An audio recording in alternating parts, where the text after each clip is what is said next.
Okay, first thing again, we need to go ahead and remove the spark plug and put in the piston stop tool. Let's make sure the piston's down. It is not, so let's rotate this around. Okay, piston's down. So thread the stop tool in. So the stop's in. When it comes to the clutch, you get this little spacer. It goes in, it's got a little bump on it. So you can see that little hump faces out. So with that put on, I'm gonna put a little bit of the blue thread lock onto the threads here. And the clutch.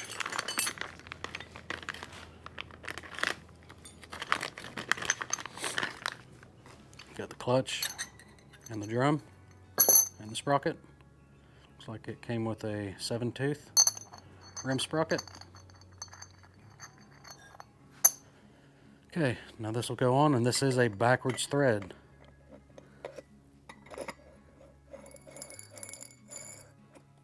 Okay, that's on.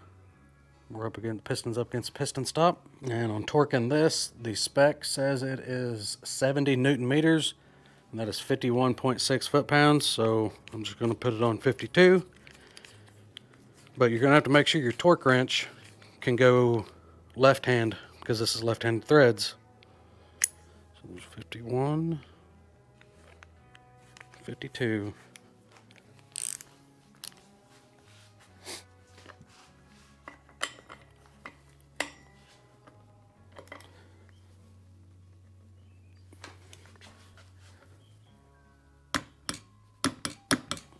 Okay, clutch is torqued.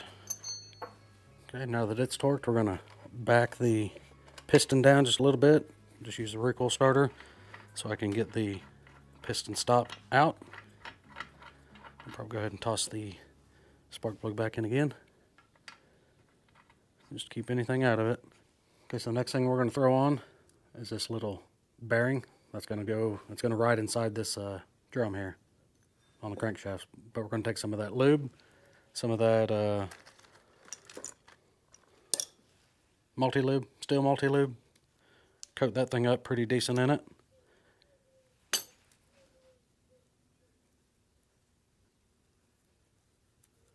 Dry graphite works pretty good too. This bearing here probably isn't a bad idea to have that as an OEM product either. This is the Farmer Tech one. So next we'll be putting this clutch drum on.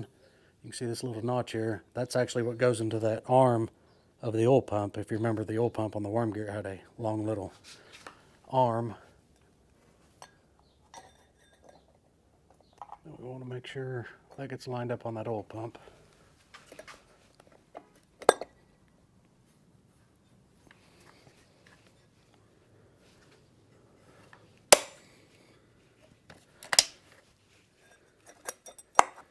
There we go.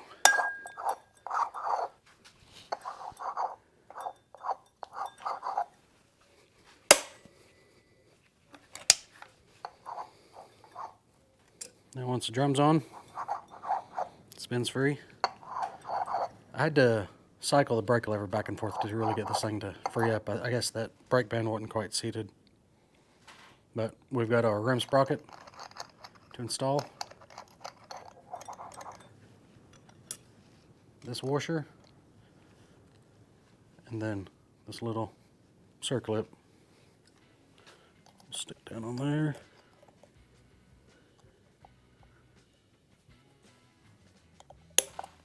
Okay.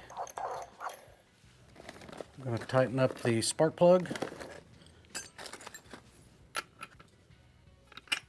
and get this upper cover installed.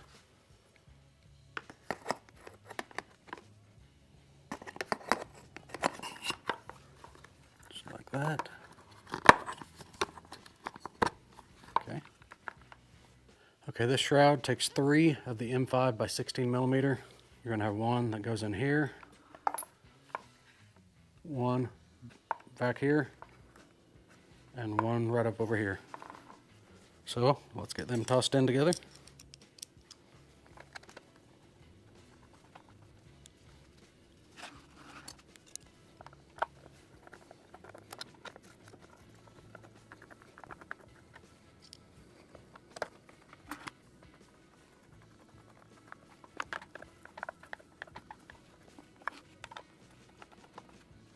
Okay, this thing's starting to look like a chainsaw.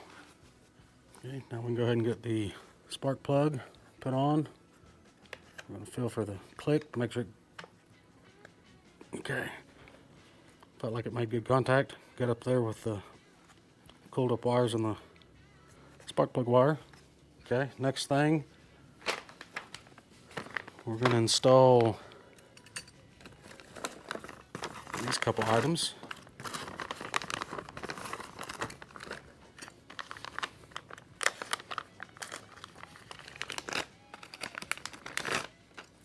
Got this piece, this piece.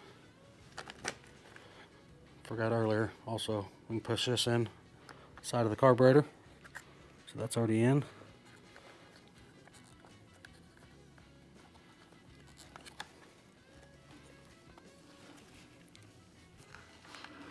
Okay, so this piece, you can obviously see that little indent. That's going to go right in here on this rubber grommet. And this is going to face that direction also.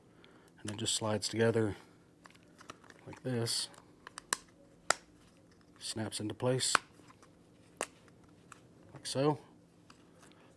We'll want to make sure these are on the inside of these. It's on choke. So this thing should just slide right up in here. Just like so. Okay, that's pressed into that boot. Okay, once that's on, you have this little piece. This is how the air filter will actually mount. This will slide right up on here. Just like so. And those little nuts that were a 8mm head that we used earlier, those go right on here.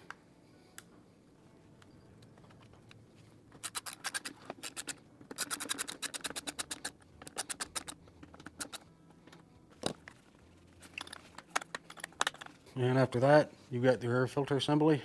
It's got the air filter, this little dust cover, and then this little plastic support for the air filter goes on there. I'm not using that. We'll get that put on there. And this little dust shield. Okay, that's on. Got this up here. That's seated. Everything looks good. Now we need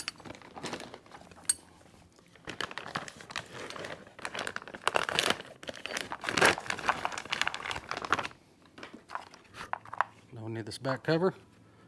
It's going to go right over that.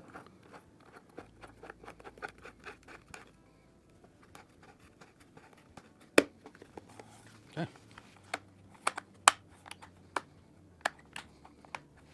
Okay. That's starting to look like something. Now we can take our tag, ID tag for this thing, press it in the housing. Just like so.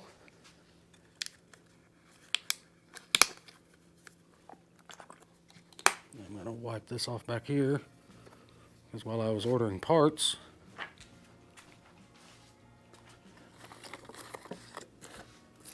I went ahead and ordered a magnum sticker also for it. So we'll get that put on right back here.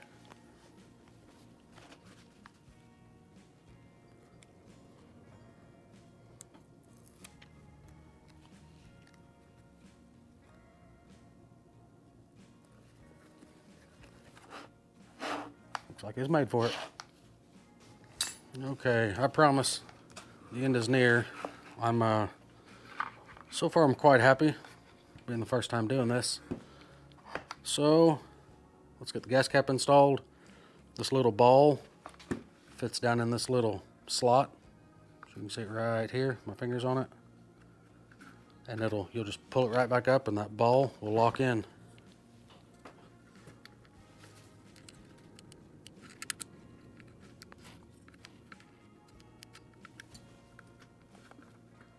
These caps wouldn't be a bad deal to upgrade with OEM either. And then the oil cap, just kind of fold these tabs over to fit right down in there, and It's on. Okay, so we got old cap, fuel cap on.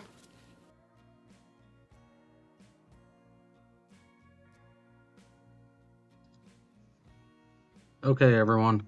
Again, I'm sorry about the audio, but right now we're installing the handle.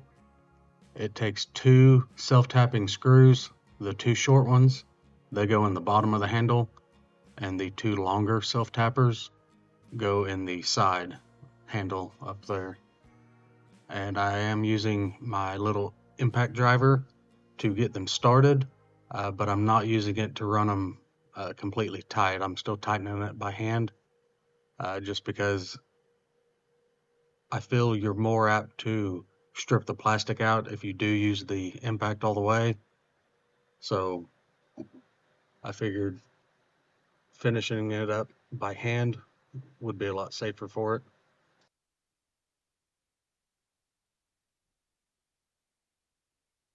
All right, next we're installing the dog, and I don't know if you can tell or not, but that top bolt actually put it in backwards. The bolt should go on the inside and the nut go closer towards the muffler.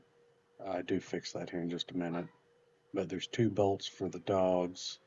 Uh, the longer one goes down at the bottom, and the shorter one with the nut goes at the top.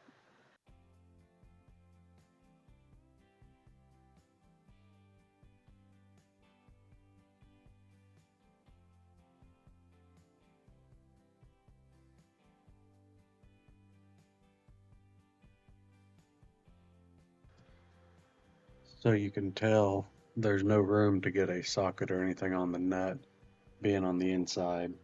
That's why we're gonna have to swap this around because I couldn't get it tight the way it was in there. But that'll just take a second to pull that cover off and be able to pull the bolt and nut back out and swap it around.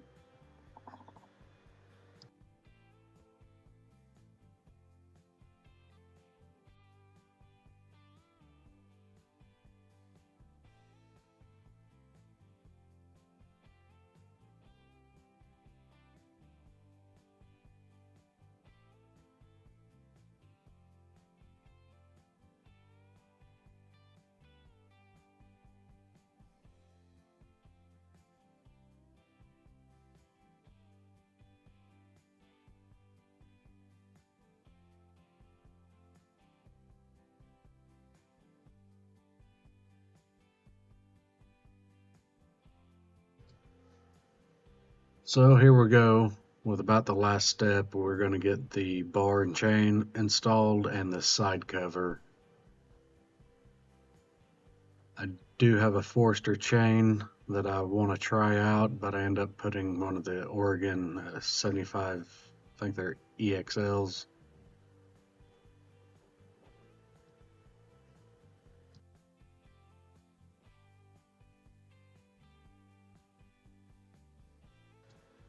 This is a 24-inch Oregon VersaCut bar. I just needed something to get on the saw to get it going. Um, but so far, everything on this saw seems to be doing okay. So this saw was a lot of fun to build. This was my first clone saw that I put together.